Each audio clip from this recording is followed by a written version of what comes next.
Thank you very much for this opportunity. And yes, I was not involved in the PEFA gender assessment, but I use the report, the result from the report to put to our what we call future policy design as well as the program design. If we look to the purpose of the PEFA GR assessment is, it's good here because I saw from the report that would be to provide a benchmark of performance of PFM system, and also to determine to what extent are PFM systems, processes, and institutions. And I think those three components are very critical. And if we look at those 9 indicators when we implement the PEFA GRP assessment, for example, here I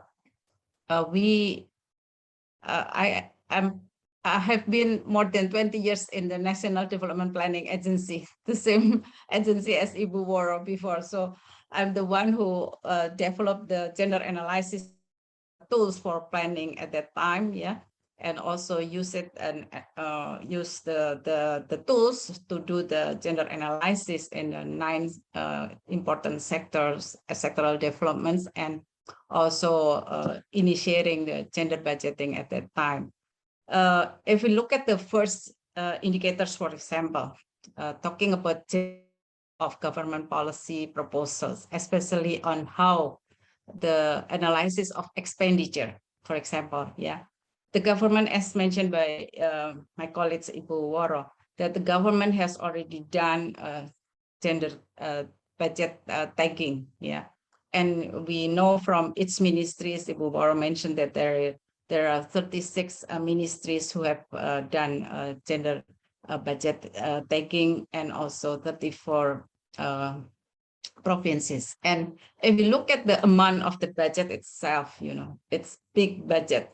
But then using this PFM, using this PEFA gender, then we'll see whether the impact analysis, gender impact analysis of expenditure policy proposals, from that sectors who have a big amount of money, but how we can analyze it really give the positive impacts or by gender or not. So it's very important. That's I just would like to give examples, because using that example, then we here in the ministry will work with the line ministries on doing the next step. Also, I'm interested also on the evaluation of impacts of service delivery on gender equality. This is also very critical because the government does a gender evaluation, gender responsive, what we call annual evaluation, we do evaluation every 2 years, every 2 years, every 2 years, and most of the indicators used are still on the institutional arrangement as well as the policy, data, those kind of stuff, but not in the implement. Not put a lot attention on the implementation itself, including the impact of the investment from the